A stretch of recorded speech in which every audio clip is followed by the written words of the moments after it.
Hi, my name is Ida and today I will talk about how I signed my book deal. If you like this video, then remember to give it a thumbs up and subscribe to my channel. I mostly make videos about music stuff, but I'm kind of transitioning into AuthorTube and everything creative. Today I'm going to talk about publishing. I'll try to talk about the Norwegian publishing industry in a way that will be interesting for more people, and also how you can get your manuscript traditionally published. The first thing you need to know about the Norwegian publishing industry is that we don't have literary agents. We submit our own manuscripts directly to the publishing houses, and when we do that, they go in the pile and you try to catch the attention of the editor that sits behind the pile, basically. And my journey started in 2015. So it took me 6 years to get to this point where my book is coming out in August. And during that time I have spoken to 4 publishing houses and I have been working on 3 different projects. And to keep everything on track, I think it's helpful to use visual aids. So this will be Publishing House 1, this will be Publishing House 2, this will be Publishing House 3, and this will be Publishing House 4. Yeah. So I started my first project in 2015, and at the time I was working as a teacher in junior high. I taught an elective that was like music, dance and drama. And it was really fun, so I decided to write a musical. And this was the musical. So I kind of got up with the idea as a stage performance for my 14-year-olds. The things that have been consistent is that it's kind of silly, but still kind of dealing with serious themes. So when I was working with these 14-year-olds, they kind of took on the characters and they had a lot of fun with it, and they started to talk about the characters outside of the manuscript, and I didn't realize it at the time, but when I'm thinking about it now, I think that's the reason I want to write books. This whole idea that the characters can kind of live on beyond what I have written is just really nice. So the summer after the performance, I worked on making the manuscript from like a musical script to an actual book, and it was really bad but it was my first try of writing like a book manuscript, so I thought I should try and send it to a publisher. And yeah, when I rewrote it as a book, I didn't do the 14-year-old thing because it was too silly, so I decided on 9 to 12 as an age group. So I sent it to publisher 1 and publisher 1 said thanks, yeah, no. And this felt like kind of a copy-paste reply, which I respect.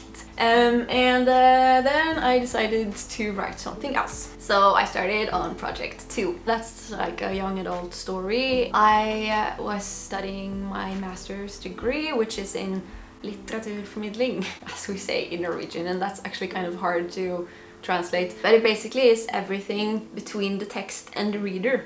So if you study like literary science, then you mostly study the text, but we kind of dealt with how you get the text out to the reader. So publishing, critique, libraries, bookshops, and the whole industry. So while I was studying, I wrote this book, and I got up at 6 every morning and I went for a tiny little walk, and then I wrote for an hour, and I really enjoyed it. I got into this workflow that I have never done before with writing. So we kind of have 2 main motivations for my writing. It's the first one with like characters living on beyond me, and this workflow that I got into with this project.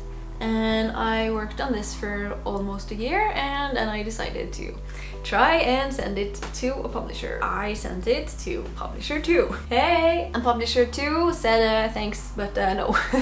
But I also got some more feedback that felt like it was actually for my manuscript, so that felt kind of nice. It was like a paragraph with, if you want to keep working on this, you should do this and this, and it was really concrete, so I kind of got what I was going to fix. And up until this point, I hadn't really rewritten anything. I hadn't edited any of my work because I was always like good at hate writing. So in school I always got good grades and my Norwegian teacher would always praise me, and it would be embarrassing, but I wouldn't learn how to make my work better, so I hadn't any practice. It was like this big thing that happens need to happen sooner because we lose interest before it happens.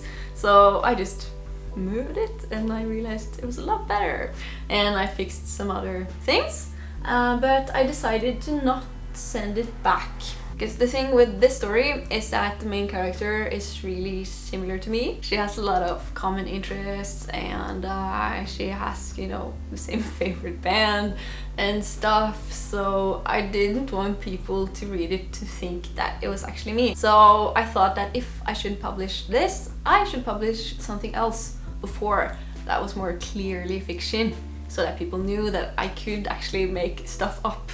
So I went back to the first project. And here comes another lesson. So after I worked on a different project for a year and I came back to this, I realized that this was really bad. And that was kind of motivating for me, because I realized that, hey, I have actually learned something. Working on a project for a year has actually made me a better writer. So that means I can take this piece of crap and make it better. And by the time this was finished, like the second draft, it was the spring of 2018, and that's when my master's degree was finished. And this also meant that this was the peak for me of having like contacts in the different publishing houses. So we have publishing house 1. Hey! And this time it was actually publishing house 1 that contacted me, because a girl that was the year over me in uni was working there, and she had seen on one of my YouTube videos that I wanted to write books, and she was like, do you have something I can read? And I was like, yeah, you can read this thing. But then another girl in my class was like, oh, but hey, shouldn't you try to also send it to publishing house 2, because I know someone there really well and I think they might like it. So I also send it to publishing house 2, and that's kind of frowned upon, at least in Norway. You shouldn't send your manuscript to more publishing houses at once, because they spend a lot of time on their pile, and you should like wait till you get your no before you send it on. But because it was this like last bit of my contact peak, I did that. It did turn out okay, because in the end nobody accepted it. But publishing house 2 said, hey, we really like this. Do you want to come in for a meeting in a month? Because we're super busy. So yeah, do you want to come in a month? And I was like, yay, they're going to publish my book. So I was super excited for 1 month. And then I got to my meeting, and it was really nice. It was a really nice lady.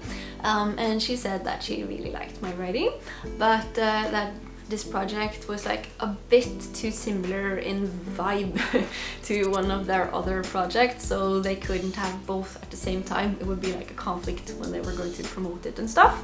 But she said that I should send this to someone else, and if I wrote something else, then she wanted that. So I was actually quite motivated, even though it ended up with me not being, or this project not being published by Publishing House 2. But I still had, of course, Publishing House 1. So this girl also liked this project, but we had some like differences. And the main one was that I liked a lot of silly things. And she kind of thought that that would ruin the suspense. So she thought that the suspense and the like inner conflict was the main drive in the story, and that the silliness would kind of take away from that. And I did respect that meaning. She gave me some really good notes, and I rewrote and found some other solutions and stuff, and I think we went back and forth like 2 or 3 times. And then she said that yeah, I still really like your writing and like the concept, but it needs to be different, basically. So you need to kind of start over and write a new plot. And I understand that's a lot of work, but like, can you do that? And I said that I had to think about it. But since Publishing House 2 the red sock had said that I should write something else, I was like, yeah, maybe I can just write something else instead. So then we get to project 3. But of course I didn't want this to just like gather dust while I was working on something else, so I sent it to publishing house 3. And I kind of had a contact in this publishing house as well, because I interviewed her for my master's degree. And I sent her an email and I was like, do you want to read my thing? And she was like, yeah, I would actually really like to read it, but also no, because I no longer work with that age group, so I will have to take it and then give it to someone else, this desk, but hey. So she did that, and I worked on this, the project that we like to call something else. And I really enjoyed working on something else. So I kind of forgot about this black sock and my first project. But then it had passed like half a year, and I decided to send an email and just check. And then she was like, oh no, that didn't happen. Can you please send it again? And I was like, yeah, I can send it again. And I sent it again, and in like 4 days I got the copy-paste no answer. And I'm not saying that you didn't read it properly, no hard feelings. And then I decided to try publishing house 4. I sent the first manuscript to the pink sock, and then I worked some more on project 3. And this took a little over a year to finish, and I was really happy with it. This is also 9 to 12, but it's a different vibe. So I thought I was ready to send it to publishing house 2. And I sent it to publishing house 2 and was like, yay, here is something else. And then publishing house 2 said, thank you, but also no thank you. And I didn't really get like a long answer, so I was kind of bummed out because they were the ones who told me to write something else, and I did, and it was like meh. But this was right in the beginning of the first lockdown, so I guess the pile was higher than usual. So yeah, that was kind of a bummer. So I emailed publishing house 1 again. I was like, do you want to read this? Maybe send it over. And she also read project 3, and she said that she like thought it had potential, but that she wanted some changes. And I was not really keen on those changes, although she was really detailed again and like yeah, nice in her feedback. But I didn't think those changes would like fit me as a writer that well. So I was starting to kind of realize that we weren't such a good fit, even though I liked her way of giving feedback. The feedback itself wasn't like fitted to my style that well. But oh, the suspense is killing me. What will happen next? Oh, which color is this sock? Pink. So yeah, publishing house 4 then came back, and they were like, hey, sorry for the kind of late reply, but like it's a pandemic, but yeah, we like this manuscript a lot. Here is some feedback. And I got some feedback that was kind of different from the feedback that I gotten from the other publishing houses, but it felt like it really fitted me. And from like the first email, I kind of felt like this editor person, Sock, understood the project and my style really well, because she was like, it's an exciting story, but it's so fun and silly, yay! And I was like, yay, she understands me. But yeah, she gave me some pointers that she wanted me to work on. So I did, and over the summer of 2020 I wrote a new draft of this manuscript, and I had kind of removed a lot of the changes that I made for publishing house 1, and I started going in a different direction to kind of expand on the silliness but still getting the inner conflict. And I tried to find like a way to bridge the inner conflict and the silliness.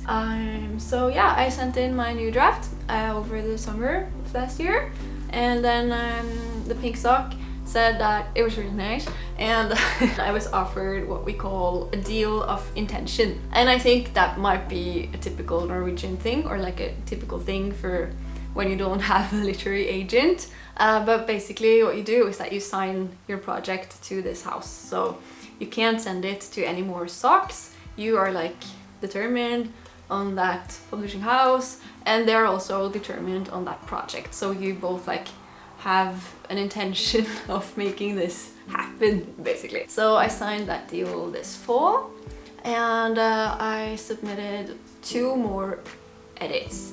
So the first one was like kind of big, and the second one was like small, but so details. And then I got offered my actual publishing deal this spring, and I signed it, and I was very happy. And the book is due to be published this fall. And all the way I feel like this editor has been the best fit. So my biggest lesson here is that even though these 3 guys are all really like good at what they do, and they're big publishing houses and household names and stuff, that isn't necessarily the best fit for everyone. So I do think it is worth just submitting manuscripts and letting people read it until you find someone that kind of understands your project, because every writing style is really different, and every editing style is really different. So just finding something that clicks is worth waiting for. Be patient. Size doesn't matter. What matters is finding an editor that understands your project. It helps to work on different projects to kind of change your perspective, and you need feedback in order to edit. And if you can't get proper feedback from the editors that you submit your manuscripts to, or your agents, if that's the thing where you live, then ask your friends, ask your teachers, anything, just like people that can give you some pointers. Yeah, I hope this was helpful. I know it was rambly, but that's kind of the point, because these roads will have twists and turns, and it will never just be like, I submitted it and got it accepted. No. So there will always be a lot of socks and a lot of projects, but hang in there, and in the end you will find the sock that is right for your foot. Yeah. Thank you so much for watching. If you watched till the end, thank you so much. You are such an amazing human, and I will give you imaginary cake. Here you go. Remember to subscribe if you're new, and leave a comment with your takeaway from this, and if you have had similar experiences with trying to submit your manuscript. And that's it. I hope you'll have a really nice rest of your day, and I will see you very soon. Bye!